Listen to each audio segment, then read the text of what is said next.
அனைவருக்கும் வணக்கம். Welcome to our sweet Kanna channel. இன்றைக்கி சண்டே ஒரு பயனுள்ள தகவல்களில் நம்ம பார்க்கக்கூடிய வீடியோ அப்படி பார்த்திங்கன்னா, நித்யானந்தா சுவாமிகள் ஒரு வீடியோ போட்டிருப்பாங்க. ஸோ அந்த தகவலை தான் நான் இன்றைக்கி உங்களுக்கு வீடியோவாக கொடுக்குறேன். ஸோ அவர் என்ன அப்படின்னு பார்த்தீங்கன்னா, ஒருத்தர் ஆஃபீஸில் சாப்பிட போகிறாரு.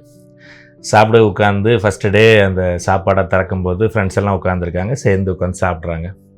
என்னடா இன்றைக்கும் இதே கத்திரிக்காய் குழம்பா அப்படின்னு அவரே சலிச்சுக்கிறார். ரொம்ப சலிச்சுட்டு சாப்பிட்டு முடிச்சு போயிடுறாங்க. ஸோ நெக்ஸ்ட் டே திருப்பி 2வது நாள் சாப்பிட்றதுக்கு உட்காடுறாங்க. அன்னைக்கும் பார்த்தீங்க அப்படின்னா, என்னடா இதே கத்திரிக்காய் குழம்பா அப்படின்னு அவர் சலிச்சுக்கிட்டு சாப்பிட்றாரு. ஸோ 3ஆவது நாளும் இதே கதை நடக்குது. என்னடா ஃப்ரெண்ட்ஸ் எல்லாம் நினைக்கிறாங்க, என்ன இவருக்கு கத்திரிக்காய் பிடிக்காதுன்னா இவருக்கு ஒய்ஃபையும் இந்த மாதிரி டெய்லி கத்திரிக்காய் வச்சு அனுப்புகிறாங்க அப்படின்னு ஒரு யோசனை பண்ணுறாங்க. பட் அவர்கிட்ட கேட்கல. அடுத்த 2 நாள் இப்படியே போகுது. ஸோ அவங்களால பொறுக்க முடியல. அப்போ 5ஆவது நாள் அவர்கிட்ட போய் கேட்குறாங்க, என்ன சார் உங்களுக்கு தான் கத்திரிக்காய் பிடிக்காதில்ல, அப்புறம் ஏன் உங்கள் ஒய்ஃபு டெய்லி கத்திரிக்காய் குழம்பு வைக்கிறாங்க அப்படின்னு.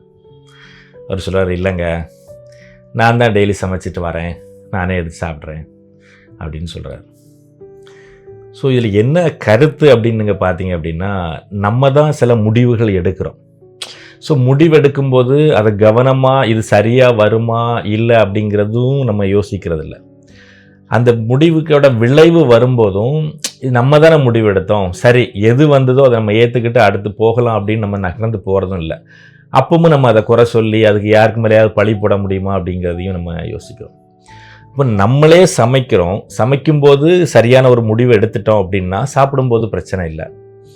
திருப்பி நம்மளே சாப்பிட்றோம், அப்போ சாப்பிடும்போதாவது நம்ம தானே சமைச்சோம், அப்புறம் என்ன அப்படின்னு சொல்லி சாப்பிட்டுட்டு இருந்தாலும் பிரச்சனை இல்லை. அங்கேயும் நம்ம ஒரு மாதிரி ஐயோ அப்படின்னு ஒரு இது எடுத்துக்கிறோம். ஸோ அப்போ வாழ்க்கையில் நம்ம சில முடிவுகள் எடுக்கும்போது அது சரியாக வராது அப்படின்னா நம்ம முடிவு எடுக்காமல் இருக்கலாம். இல்லை எடுத்த முடிவு சரியில்லை அப்படின்னா அதையும் நம்ம ஏற்றுக்கலாம். இது ரெண்டும் இல்லாமல் முடிவும் நம்மளே எடுத்துட்டு விளைவுகளை பார்த்து நம்மளே சலிச்சுக்கிட்டோம் அப்படின்னா இது ஒரு கான்சியஸ்னஸ் இல்லாத ஒரு செயலாக நம்ம செய்துட்ருக்கோம். நிறைய நேரங்களை யோசித்து பாருங்கள், உங்களுக்கே நிறைய நேரங்களில் இந்த விஷயங்கள் நடந்திருக்கும். அதனால் எந்த ஒரு முடிவு எடுக்கும்போதும் நம்ம கான்சியஸாக எடுக்கலாம்.